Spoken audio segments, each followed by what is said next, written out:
Good afternoon, my Real News Midday TV family. Welcome back to the channel for another news update.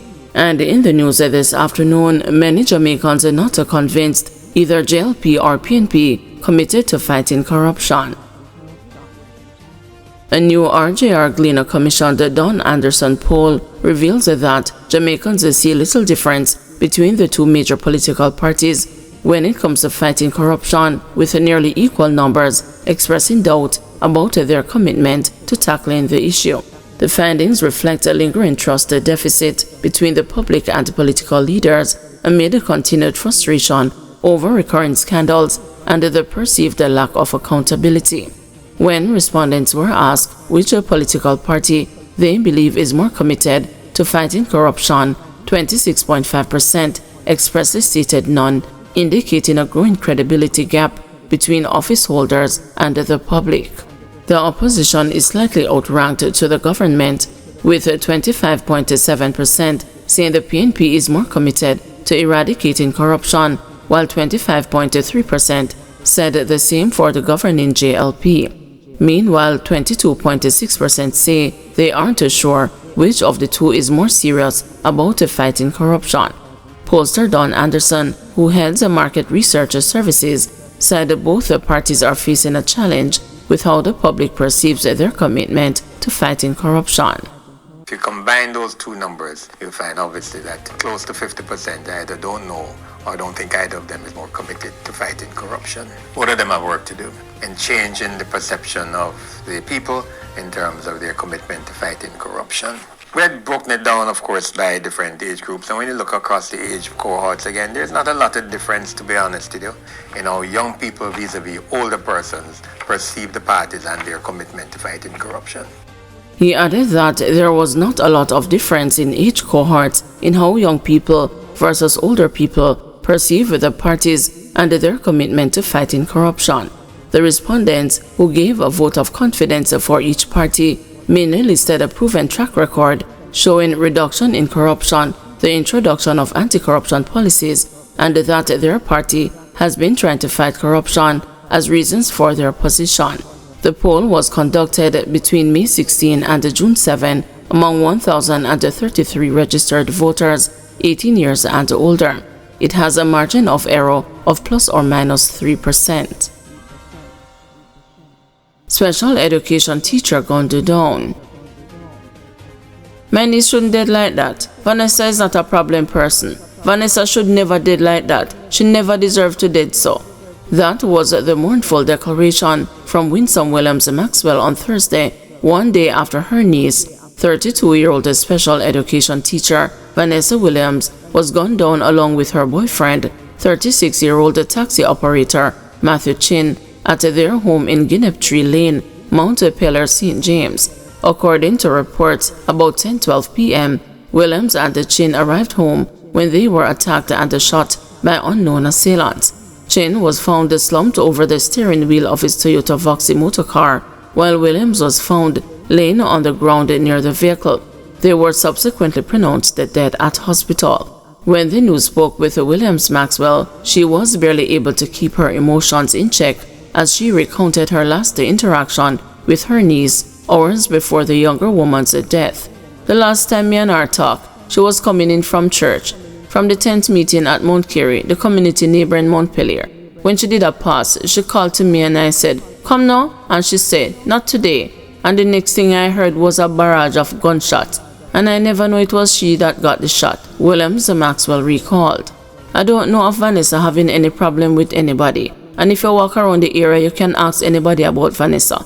When she comes in, she will be like, "Auntie, you cook?" And sometimes I will say to her, "Come in and make we chat people," Williams Maxwell added. She was fun-loving, easy to get along with, and you don't have no problem with her. Williams, a graduate of Cambridge High School in St. James, taught at Nakalva Technical High School in Ramble, Hanover, where she worked with special needs students for approximately 3 years. She was also a member of the Mount Carey Seventh-day Adventist Church. Family member Shauna Lee Wright recalled that, in addition to her teaching duties, Williams was generally a helpful person who never refused the aid to friends or strangers. Vanessa would go around the place and deliver soup to shut-ins. If you have a child going back to school and you didn't have anything, and if you have a child and that child can't read properly, she would jump in and take up that on her head, said Wright. I was in hospital in November 2024, and she took time from work and came to visit me in the hospital. She was always very supportive. If you asked for her help, you could count on her, and Vanessa never said no. Mushta Crickets, one of Williams's fellow teachers at Nakalva, described her as an educator who made an impact among her students and co-workers. It is a very traumatizing feeling right now, a frightening feeling that I have. I was not expecting this because she and I were talking yesterday in the day, and I was expecting a call from her this morning because we always have that kind of friendship, said Ricketts. She was a very fun-loving person, and you would hardly ever see her in a dull moment. She was very good at what she did because she would be the one who would try to assist her students and get them to learn things. Williams's and the Chinza death occurred roughly 1 week after the St. James Police Division reported that it had recorded 23 murders up to June 14, the lowest for a 5-month period in 20 years, and a 68.5% reduction compared to the 73 murders recorded over the corresponding period in 2024. Spouse fears the worst for missing Portmore man.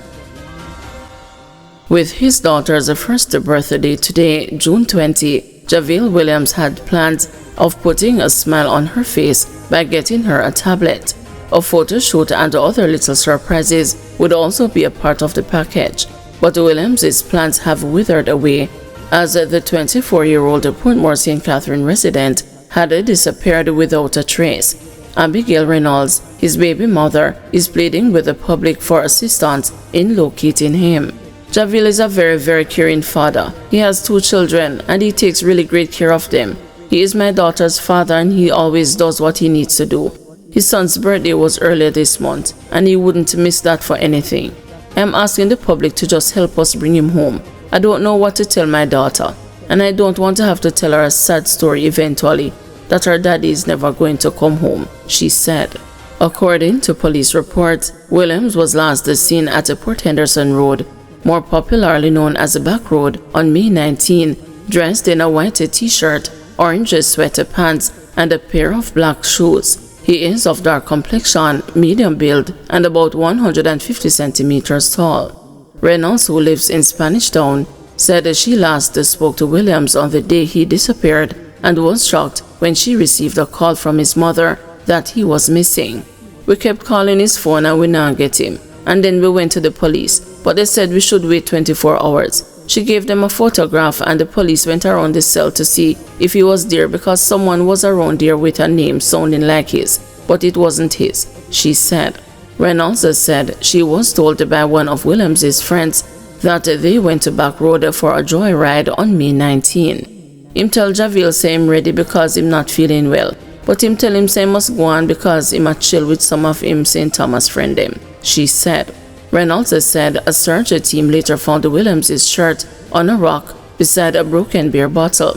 While she was praying for the best, thoughts of the worst have been going through her mind. It has been very hard and depressing since he went missing.